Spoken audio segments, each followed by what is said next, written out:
Aimables téléspectateurs, bonjour et bienvenue dans cette émission Grande Analyse. Cette émission au cœur de l'actualité en République démocratique du Congo. C'est vrai que ça fait pratiquement une ou deux semaines que vous ne m'avez pas vu sur ce plateau pour parler Grande Analyse, mais il y a mon confrère Elvis Meti qui était là pour vous donner toutes les informations et débattre sur toute l'actualité en République démocratique du Congo. C'est juste parce qu'on avait d'autres occupations, mais qui va toujours de pair avec notre chaîne, la FM Télévision.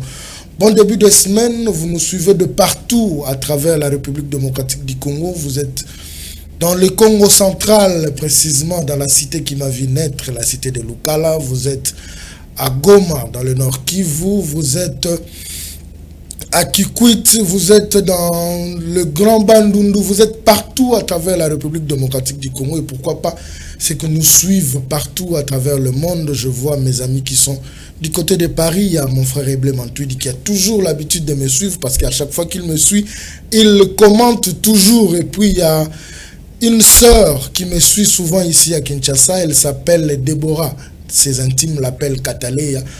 Bon début de semaine à toi et je pense que cette émission, tu vas aussi la suivre. Aujourd'hui, nous allons plus nous apaisantir sur les élections en République démocratique du Congo. C'est hier que la centrale électorale a clôturé avec les dépôts de candidature à la présidentielle de décembre 2023. On s'approche de cette date fatidique, oui, parce que nous sommes pratiquement à 70 quelques jours de la date du 20 décembre et en moins de 2 mois, je dirais même à moins de 2 mois du lancement de la campagne électorale qui commence déjà le 18 novembre prochain, 24 candidats ont déposé leur candidature, mais pour un siège. Nous n'aurons qu'un seul président. Nous commençons par la candidature du président de la République, Félix-Antoine Tshisekedi, qui postule et il est candidat à sa succession parce que c'est son premier mandat. Mais en dehors de ça, nous avons Monsieur Floribert Anzoulouni qui a postulé, Jean-Claude Bayende, je vois Monsieur Tony Kazius Bolamba, il y a Bousse Falaye Georges, il y a Franck Diongo, il y a Martin Fayoulou, il y a Moïse Katumbi, il y a Rex Kazadi, il y a Seth Kikouni, il y a Patrice Majondo Mwamba, il y a André Massalou Anedou, il y a Matata Pogno, il y a le docteur Denis Mukwege, il y a Justin Moudegereza, Constant Moutamba, Adolphe Mouzitou, Rogenke Malilo, il y a le pasteur Abraham Ngalassi, il y a un autre pasteur Théodore Ngoyi, il y a monsieur Radjabou Saborabo, il y a Délice Sanga, il y a Noël Tchani, et puis il y a une dame qui a osé pour une seconde fois, il s'agit de madame Marie-Josée Ifoku. Je me pose la question, les femmes qui parlent de la parité, mais on ne retrouve qu'une seule dame. Dans la liste de 24, on pouvait en avoir même 5, 6, pour nous montrer que elles sont quand même au même pied d'égalité avec les hommes. Je vois que la présidentielle, c'est quand même quelque chose auquel on ne peut pas blaguer parce qu'il n'y a qu'une seule femme. Sur ce plateau, j'ai un analyste politique indépendant. Il s'appelle Dani Chamala. C'est un habitué. Nous le considérons comme un consultant maison parce qu'à chaque fois qu'il y a l'actualité, une actualité accrue sur la toile ou sur la sphère politique, il ne manque pas de se présenter sur ce plateau pour que nous puissions débattre sur tout ce qui se passe en République démocratique du Congo. Mais en dehors des élections, nous allons aussi évoquer la sortie médiatique de John Numbi. Monsieur Dani Chamala, bonjour. Bonjour, monsieur le journaliste. Comment vous allez? Non, je vais très bien. J'étais en train de lire la liste ce matin, je me suis dit, mais la candidature de monsieur Dani Chamala ne figure pas, alors que vous nous aviez promis que vous aussi, vous devriez postuler. Effectivement, je dois postuler. Je suis en train de réunir quelques documents qui freinent. À l'heure actuelle où la CENI a déjà clôturé. Et qui freinent encore au niveau de l'administration. Je crois que pour les élections législatives, il y a eu un report de quelques jours. Une prorogation. Donc, vous espérez à cette prorogation? Nous espérons à cette prorogation-là, à une mesure de grâce. Nous allons introduire notre requête auprès du président de la CENI, qui, je crois qu'en tant que père de famille, il va nous faire cette faveur-là pour que nous puissions concourir aussi avec les autres. Je crois qu'il va le faire et vous verrez qu'il y aura au moins une trentaine ou quarantaine de personnes qui vont déposer leur candidature. Voilà, avant d'entrer dans le vif du sujet, je vais donner juste deux actualités. Le week-end dernier, la haute cour militaire a scellé le sort du député national Edouard Mwanga-Tchouchou, qui est condamné pour la peine capitale. La situation qui prévaut entre les frontières de la République démocratique du Congo, de l'Ouganda et du Rwanda, Adolphe Mozitu insiste sur la construction d'un mur de séparation pour nous mettre à l'abri de nos détracteurs. Est-ce que ça peut être une bonne solution selon Adolphe Mozitu? Monsieur le journaliste, cette question, je crois que elle mérite d'être traitée d'une façon beaucoup plus large. La question de l'insécurité à l'Est, c'est une question qui ne demande pas à ce que nous puissions importer des solutions ou inventer des solutions, mais c'est une question qu'il faut examiner profondément, apporter des solutions durables. Nous sommes pendant une période de la mondialisation. Nous ne sommes pas appelés à vivre à nous-mêmes dans une clôture. Et nous devons vivre en coopérant avec tous les pays voisins. Et ce que nous sommes en train de vivre à l'est de la République démocratique du Congo, je ne donne pas de leçons à Adolphe Mozitu, qui connaît d'ailleurs bien la situation parce qu'il a été aux affaires en tant que Premier ministre. Il sait très bien que la situation à l'est de la République démocratique du Congo, c'est une question qui intéresse beaucoup plus les grandes firmes internationales qui s'intéressent aux richesses de la République démocratique du Congo. Alors, par rapport à ça, même si nous mettons un mur aujourd'hui, je crois que ça ne va pas résoudre le problème. Il ne faut pas confondre le mur qui est en train d'être construit par les États-Unis et le mur qui peut être construit en République démocratique du Congo. Les États-Unis construisent le mur parce que il y a le problème de l'immigration. C'est ça un peu le problème. C'est pour empêcher à ce que les immigrants clandestins puissent accéder facilement aux États-Unis. Mais ici, il ne s'agit pas de l'immigration clandestine. Il s'agit du pillage des richesses de la République démocratique. Vous pouvez construire un mur et vous n'avez pas empêché aux voisins de creuser un trou en bas et entrer chez vous. Et même si vous creusez le mur, qu'est-ce qui empêcherait à ce voisin de mettre des escaliers et monter pour escalader ce mur-là? Et surtout qu'ils ont besoin de ce qui se trouve chez nous, les richesses que nous avons. Donc, c'est une question qu'il faut traiter d'une autre façon, plutôt que gaspiller inutilement de l'argent pour construire le mur. On peut construire le mur à l'est de la République démocratique du Congo, mais lorsque les frontières avec le Soudan, les frontières avec le Centrafrique, les frontières avec la Zambie, les frontières avec d'autres pays ne sont pas fermées de cette façon-là, je crois qu'on peut toujours être infiltré et créer la situation telle qu'on l'a créée. Le problème, c'est de traiter la question relative à nos minéraux, notre sous-sol, trouver une solution, donc coopérer avec les forces, avec les puissances qui s'intéressent à ces minéraux-là, et puis traiter avec eux, savoir comment ils peuvent trouver leur part et que le Congolais trouve leur part pour mettre fin à cette question. Pas question de mur. Le mur, c'est tout simplement pour empêcher à ce que nous puissions vivre dans la mondialisation, surtout que nous sommes déjà en plein 21e siècle. Merci beaucoup, Maître Dani Chamala. C'est avec cette question sécuritaire que nous avons voulu commencer cette émission, parce que la sécurité en République démocratique du Congo devient de plus en plus une priorité, parce que nos voisins ne veulent pas nous laisser en paix. Mais parlons des élections, parce que c'est ça la grande thématique de cette émission. 24 candidats. C'est vrai qu'on parle de 24 si jamais la CENI n'accordait pas une prorogation. 24 candidats. en dehors de Félix Tshisekedi, parce qu'il a déjà eu à faire ce qu'il a fait, sur le 23 restant, s'il faudra qu'on voie un meilleur profil qui pourra succéder à Félix Tshisekedi, ça peut être qui? Oui, c'est une question très délicate que vous venez de poser, que si, en dehors de Félix Tshisekedi, est-ce que si on posait la question maintenant, on va dire que vous allez dire que c'est lui, parce que vous avez déjà eu à essayer de dresser son bilan par rapport dans des émissions précédentes.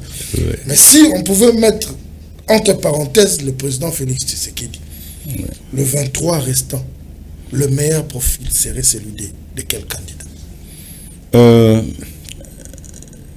Bon, c'est jusqu'à ce stade où nous sommes en train de tenir cette émission. Cette émission, oui. Je crois qu'il y a d'abord 24 candidats qui sont retenus jusqu'à ce moment où nous sommes en train de tenir cette émission. S'il faut mettre de côté le président de la République, Félix Antoine Tshisekedi, pour les candidats qui se sont déjà présentés là, je crois que une seule candidature peut toujours m'intéresser. Je crois que ça sera la candidature de Madame Marie-Josée Ifoku. Pour moi, je crois qu'en dehors du président Félix Tshisekedi, la candidature qui peut m'intéresser, c'est la candidature de cette dame. Pourquoi? Brave, parce que moi aussi je suis de ceux-là qui militent pour que les femmes puissent beaucoup plus émerger dans la société, parce que nous avons vu comment les hommes ont géré. Nous avons déjà vécu la gestion des hommes pendant beaucoup de temps, pratiquement 62 ans. Nous avons vu comment les hommes ont géré. Cette fois-ci, si Félix Tshisekedi n'est pas candidat, nous pouvons faire avec la candidature de Madame Marie-Josée Ifoku. Mais même dans les pays de vieille démocratie, ils craignent toujours la gestion de la femme. Parce qu'ils se disent la femme est trop passionnelle, trop émotionnelle. Et des fois, il y a ces sentiments-là de maman qui règnent en elle. Est-ce que gérer la chose publique dans ces stades-là, la République démocratique du Congo est prête à avoir une dame présidente de la République? On ne doit pas avoir peur du fait que une femme a beaucoup plus d'émotions, la femme. Mais les choses évoluent. Les choses évoluent pourquoi? Parce que je prends seulement l'exemple de l'Allemagne, qui est une grande puissance européenne. Vous avez vu comment Madame Angela Merkel a géré l'Allemagne. Et pendant cette période, il n'y avait pas la guerre sur l'espace européen. Vous comprenez? Il n'y avait pas de la guerre sur l'espace européen. Et d'ailleurs, si vous suivez même le président Poutine, le président russe, il vous dira qu'il a été berné par Madame Angela Merkel et le président, je crois, c'était qui à l'époque. Donc, je crois que c'est toujours Macron ici, parce que Macron est entré au pouvoir pendant que Merkel était encore chancelière en Allemagne.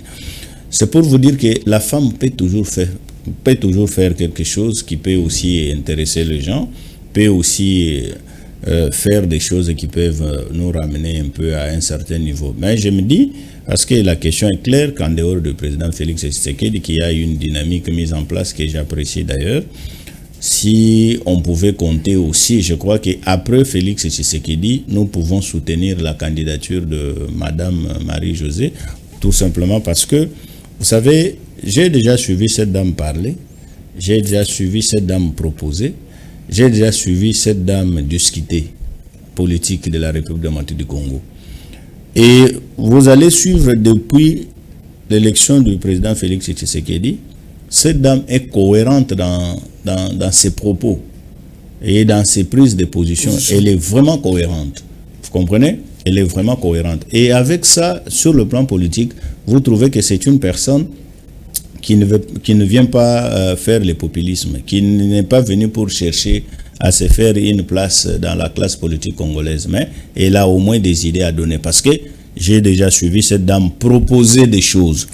au gouvernement, proposer des choses au président de la République, proposer des choses à l'Assemblée nationale pour que l'Assemblée nationale puisse prendre des lois dans tel ou tel autre domaine, et pour que le gouvernement puisse prendre telle ou telle autre direction, pour que le président de la République puisse prendre telle ou telle autre position, au moment où d'autres candidats malheureux de l'époque étaient là en train de critiquer tout simplement le président Tshisekedi, voilà, l'UDPS, voilà, et ceci, cela. Mais cette dame ne s'est pas plongée dans cette bassesse. Elle s'est quand même démarquée. Elle avait même proposé à ce qu'on puisse reporter les élections pour qu'il y ait quand même un consensus et tout ça.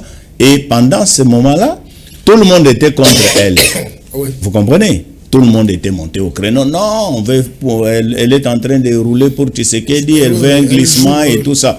Mais quelques mois plus tard, on a rejoint cette dame dans sa prise, dans sa façon de prendre position et tout ça, tout ça. Donc, j'ai trouvé que c'est une dame qui est tout à fait cohérente dans ce qu'elle dit, et puis elle est responsable de ses déclarations. Vous comprenez? Donc, avec de telles personnes, moi, je pense que nous pouvons, à la limite, donc, dans l'avenir, la faire confiance pour qu'elle puisse occuper quand même ces postes de responsabilité pour mener aussi la République démocratique du Congo à un certain niveau. Cette clôture de dépôt de candidature de la CENI est sanctionnée par des tirs à boulet rouge. Il y a le président de la République, au sorti du dépôt de sa candidature, a dit que la République démocratique du Congo n'était pas un véhicule ou un organe d'un corps pour qu'on puisse la réparer. Du côté du camp du docteur Mukwege, ils ont jugé ses propos de taquin. Et le docteur a répliqué en disant que des personnes qui n'ont même pas d'adresse en République démocratique du Congo, qui habitaient chez leurs parents quand ils venaient en République démocratique du Congo, avec cette tension qui commence déjà, parce que ce n'est pas encore la campagne c'est pratiquement dans un mois, avec cette tension, vous pensez que nous aurons une campagne électorale apaisée? Parce que les élections doivent être apaisées avant, pendant et après.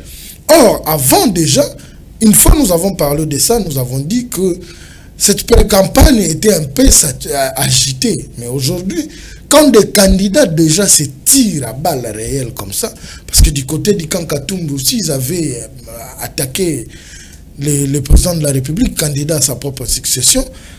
Quand déjà des candidats, président de la République, doivent s'attaquer comme ça, est-ce que vous pensez que leurs militants ou leurs bases peuvent faire des choses avec toute quiétude et tranquillité?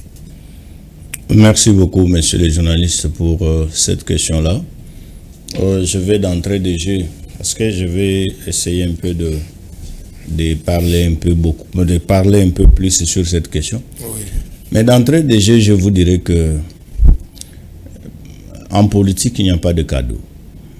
Et la politique, c'est un monde où tout est permis. Vous comprenez? Tout est permis. Mais seulement qu'il faut savoir une chose. Nous devons relever le niveau du débat dans la politique congolaise, dans la classe politique congolaise. Ça c'est vraiment un fait. Nous devons relever le niveau du débat. Et aussi, ce que je constate, parce que vous avez soulevé le cas Mukwege et le président de la République, ce que je constate dans le camp de Mukwege, c'est seulement que il y a un problème. Le problème qui est là, c'est quoi? C'est que c'est un camp qui se sent déjà marginalisé ou minimisé ou méprisé. Vous comprenez? Le président de la République, en sortant du bureau de Kadima, il parle d'un candidat des étrangers. Vous comprenez? Oui. Un candidat des étrangers. C'est différent avec un candidat étranger. Ce qui n'est pas dans la tête de Mukwege.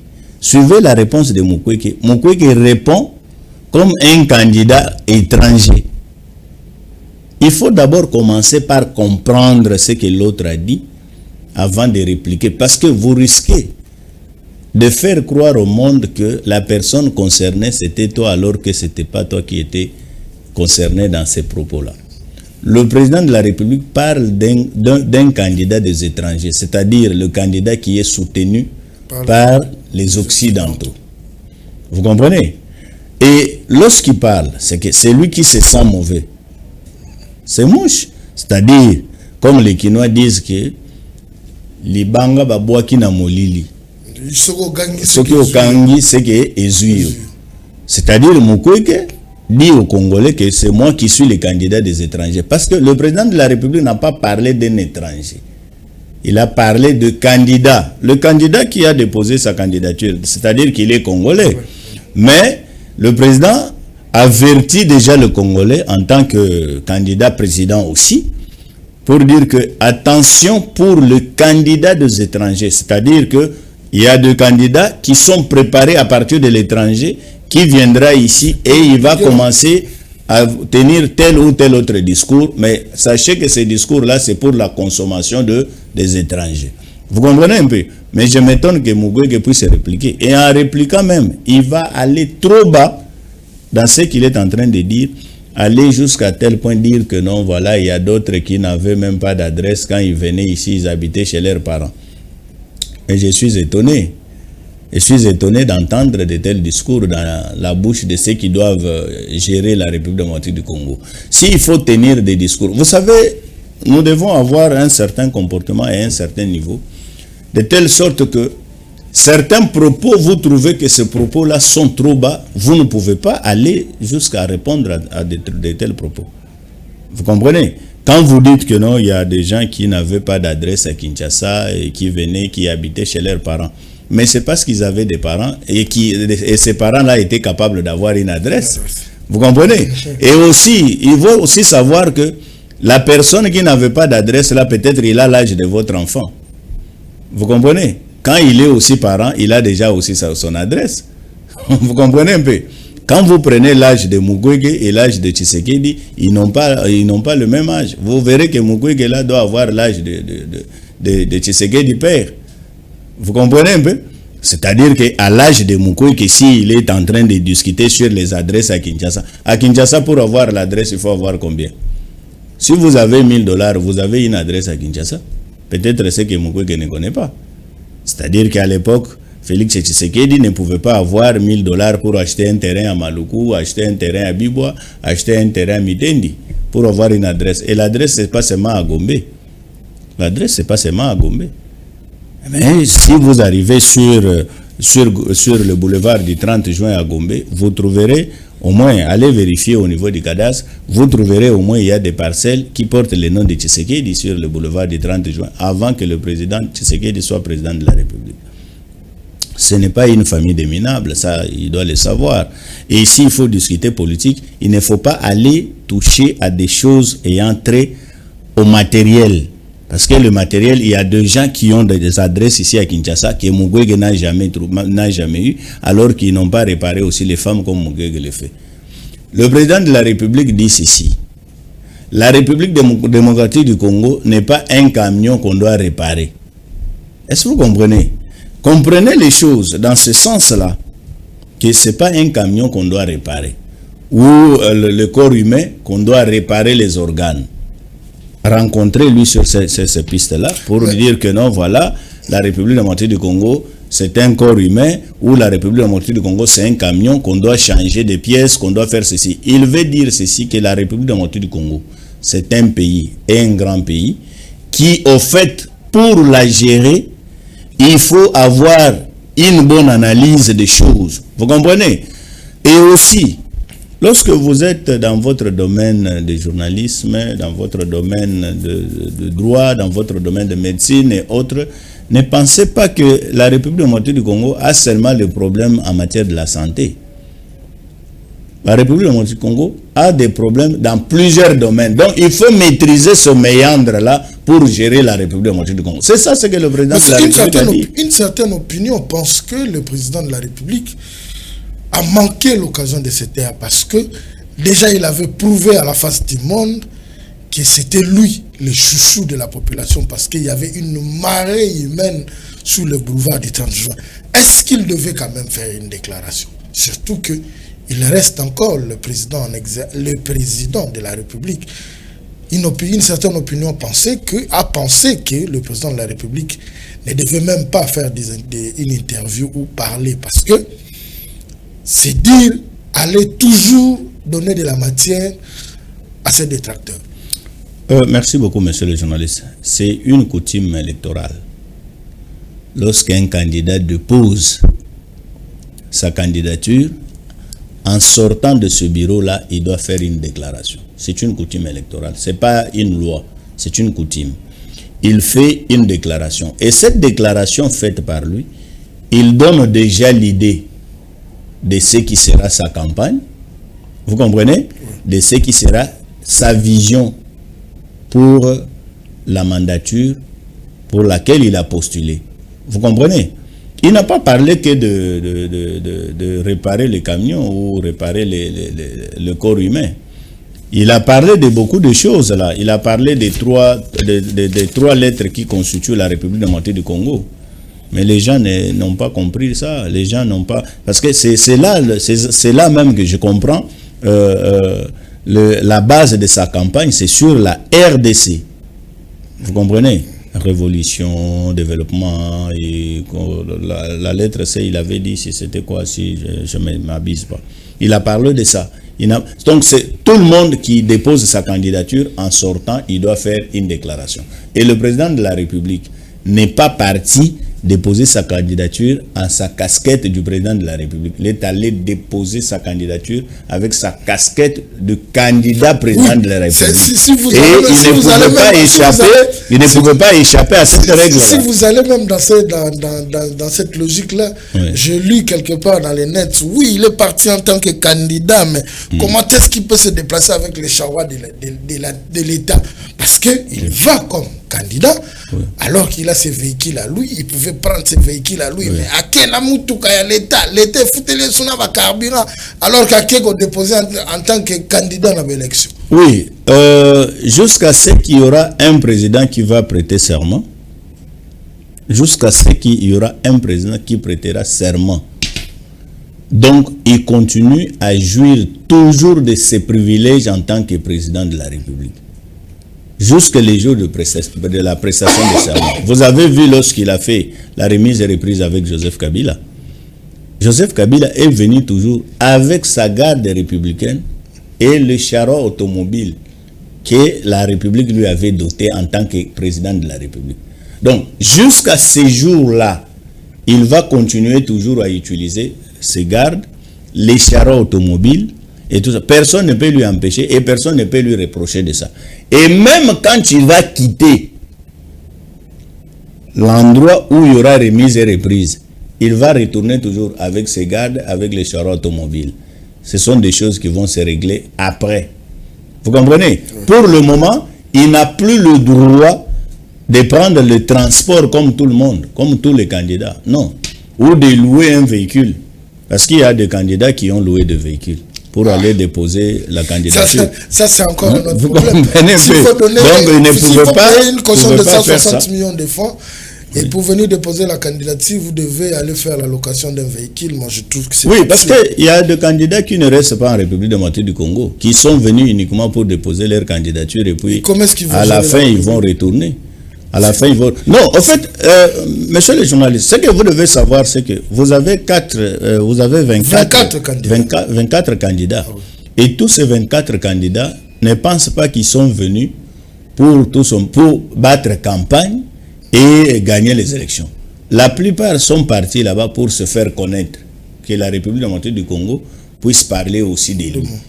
Vous comprenez? Il y a d'autres qui se battent pour leur survie politique parce que ce sont des personnalités qui sont déjà enterrées politiquement. Okay.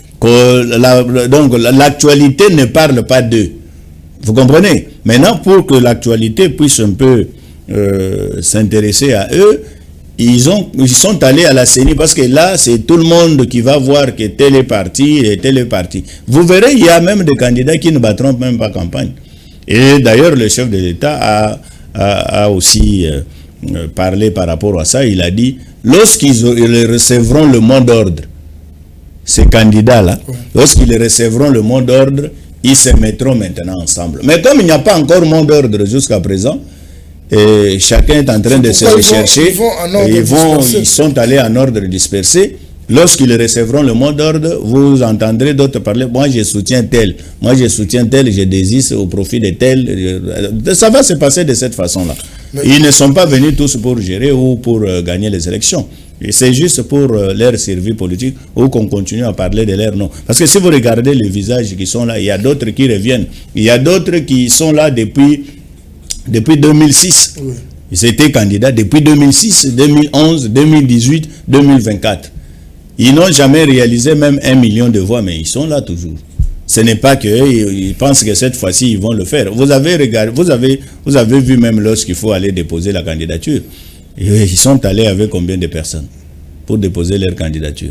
Ils ont mobilisé combien de gens pour aller déposer? Donc, vous voyez déjà qu'il y a un problème là-dessus. Voilà, très bien. Je pense que c'est par ces mots que nous allons quitter ces chapitres des élections, mais nous devons aussi aborder la sortie médiatique de John Numbi. En le suivant les week-ends, j'ai eu mal au cœur. Très mal au cœur, c'est vrai, parce que je n'ai pas suivi cette vidéo dans l'œil d'un politicien ou dans l'oreille d'un politicien. Je l'ai suivi en tant que journaliste et j'ai décrypté ses dires. Si une personne qui a eu à occuper de très hautes fonctions dans l'armée de la République démocratique du Congo doit tenir de tels propos et qui va plus loin de traiter le président de la République d'aventurier, ça révolte. Ça révolte quand même. Il y a un adage de Nekongo qui dit là où on voit, c'est-à-dire ce qui revient à dire un frère restera un frère, ce qui t'appartient restera à toi, même si c'est 1000 francs, parce que c'est à toi, c'est ton argent. Si réellement M. John Numbi se réclame être congolais, je pense qu'il doit refaire des vidéos pour demander pardon. Un président de la République, c'est un père, on ne peut jamais le traiter d'aventurier. Peu importe les motivations que vous pouvez avoir, peu importe que vous ne partagiez pas la même vision ou que vous soyez en désaccord, mais un président de la République, c'est quand même un père. C'est trop fort d'atteindre ce niveau de l'appeler aventurier. Revenons sur ce plateau. John Numbi parle d'un accord signé pour qu'il y ait alternance pacifique. Il dit qu'il était parmi, ou si ce n'est que lui, la personne qui a parlé avec le politique pour apaiser toutes les couches afin d'éviter un bain de sang après la publication des élections de 2018. Cette logique d'accord refait surface après la sortie médiatique de Corneille Nangaa, qui fut le président de la CENI en 2018. Ça revient deux fois. C'est dire sur un accord signé entre le camp Kabila et le camp Tshisekedi. Numbi est parti plus loin pour prendre à témoin les officiers supérieurs. Il n'a enlevé que deux, à l'occurrence le général Delphin Kayimbi de mémoire et le nom d'un général qu'il a cité. En tant qu'analyste politique, cette sortie médiatique, tranchant parce qu'il est venu pour vexer le pouvoir, qu'est-ce que vous pouvez dire dans l'ensemble et puis essayer de toucher ces propos allant dans le sens qu'il y a eu accord entre le camp Tshisekedi et le camp Kabila. Oui, monsieur le journaliste, merci pour cette question. Vous me laisserez le temps de m'attarder là-dessus. On vous laisse. Ce qui est vrai, on va toujours rebondir, mais vous avez donner de la matière à la population congolaise. En tant qu'analyste politique, je vais d'abord commencer par vous dire une chose. John Numbi, vous avez parlé qu'il a occupé de hautes fonctions dans l'armée en République démocratique du Congo.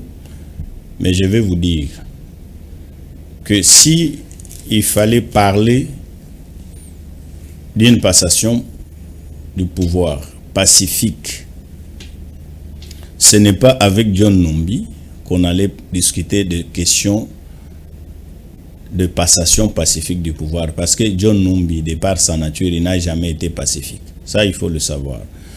Peut-être que les gens qui ne connaissent pas John Numbi n'a jamais été militaire, il n'a jamais fait l'armée. John Numbi n'a jamais fait l'armée, il n'a jamais été militaire.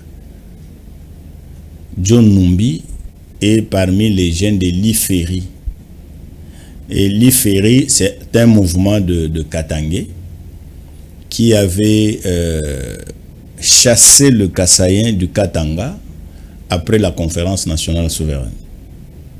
Vous comprenez? John Numbi était parmi les jeunes de l'Iferi qui avaient chassé le Kassaïen du Katanga après la conférence nationale souveraine. Si en lui il y avait le sang pacifique, si en lui il avait le sens de la paix, il ne pouvait pas être de l'Iferi, il ne pouvait pas participer au massacre de Kassaïen après la conférence nationale souveraine. Ce n'est qu'après que John Numbi fut recruté par Mouzé. Quand j'ai toujours dit aux gens que le malheur de la République démocratique du Congo a commencé avec Mouzé, les gens ne me croient pas. John Numbi, recruté par Mouzé, un jeune de l'Iferi, qui n'a jamais fait même la formation de la police, a été intégré dans le rang de l'armée avec les grades que vous avez suivis là. Si ce que je dis ici c'est faux, demandez seulement à quelqu'un d'autre de vous brandir une photo de John Numbi, capitaine de l'armée, capitaine dans l'armée de la République démocratique du Congo, ou dans la police. Ce sont des Katangais que Mouzé avait recrutés.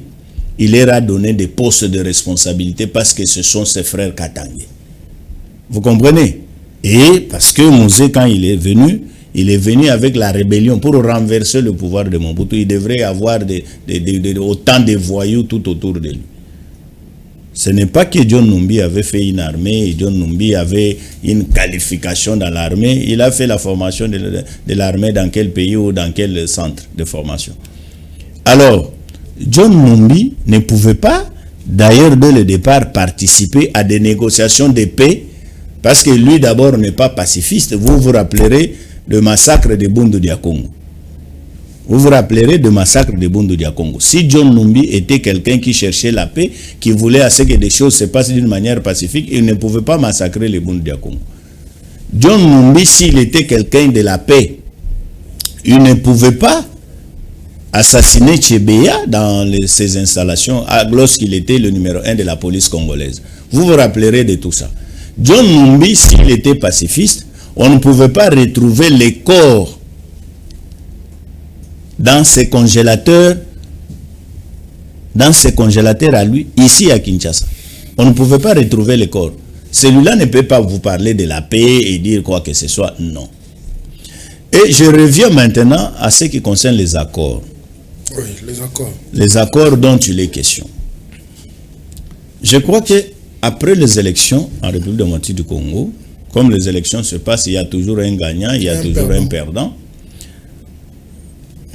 La CENI proclame Félix Antoine Tshisekedi comme président de la République. Les insatisfaits ont dit non, ce n'est pas Tshisekedi qui a gagné. Nous avons injecté beaucoup d'argent dans cette affaire, nous avons battu campagne à l'américaine. C'est nous qui avons remporté les élections. Nous sommes allés à la Cour constitutionnelle, nous avons assisté aux audiences qui s'est passées là-bas.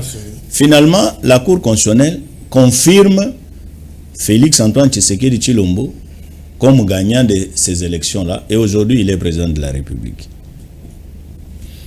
Je vais prendre des hypothèses. La première hypothèse, prenons que cet accord existe pour que Fayulu ne soit pas déclaré président de la République, mais que Tshisekedi soit déclaré président de la République.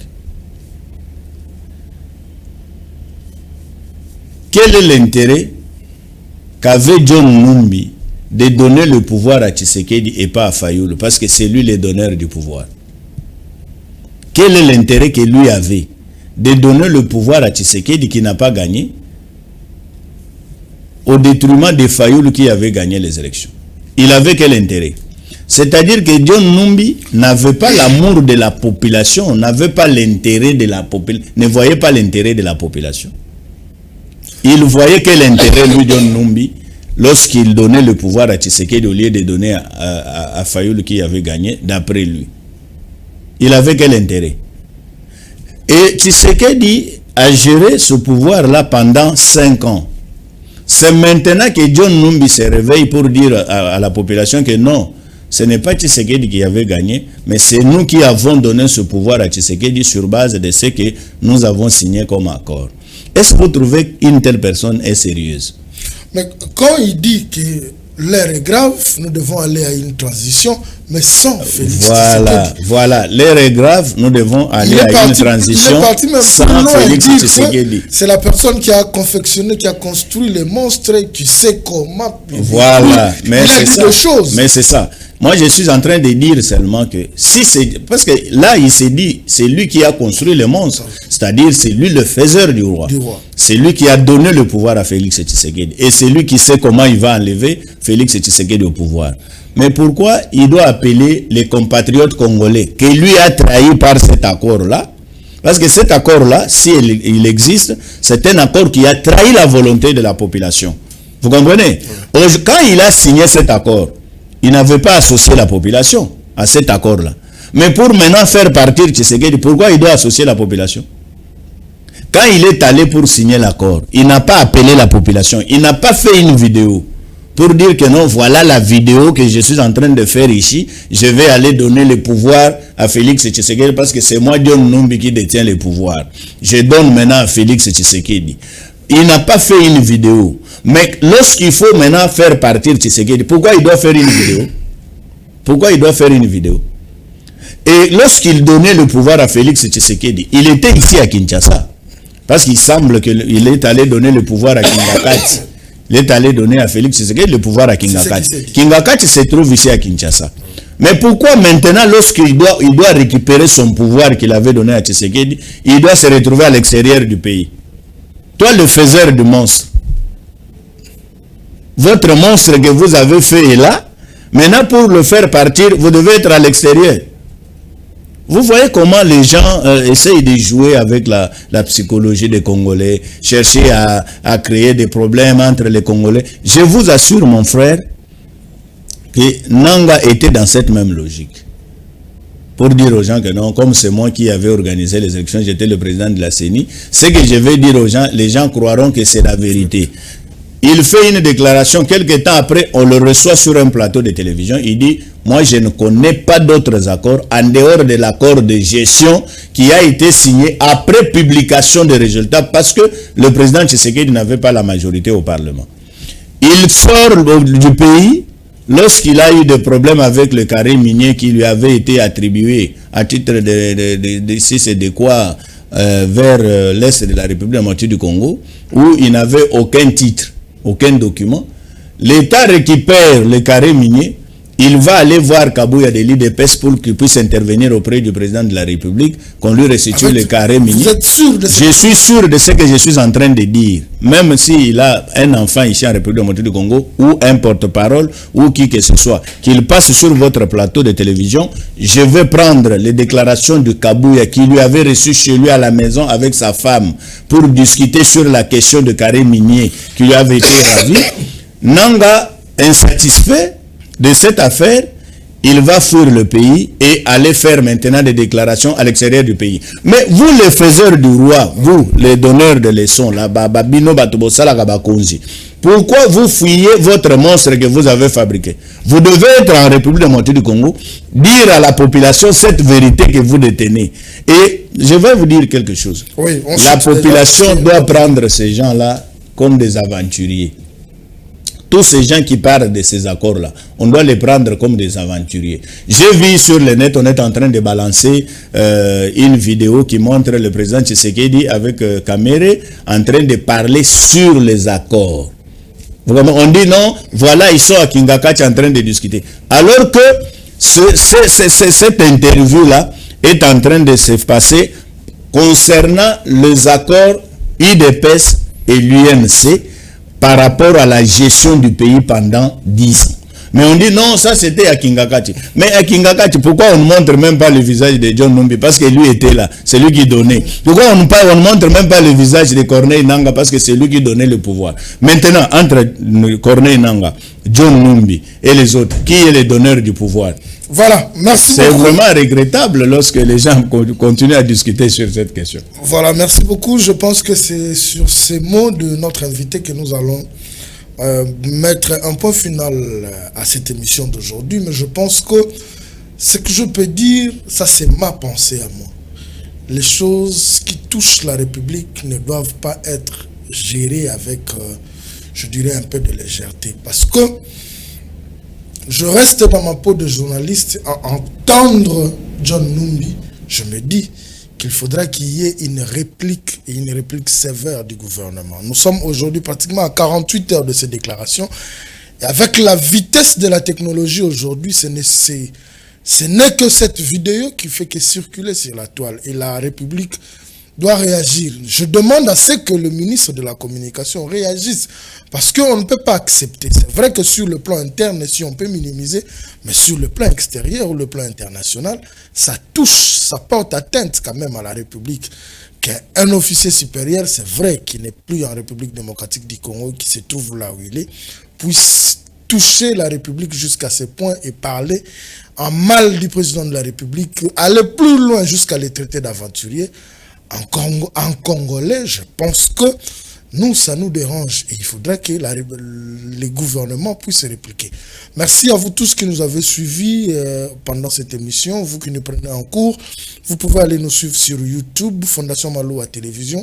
Vous aurez l'émission d'aujourd'hui et les émissions précédentes. Vous qui n'êtes pas encore abonnés, continuez à vous abonner. Je dis merci à Enoch Mafuka qui nous a assisté pour la prise de vie et à Don Benj à la régie finale et je vois Galor Mouya. On se retrouve demain pour un autre numéro et avec d'autres invités. Bye bye.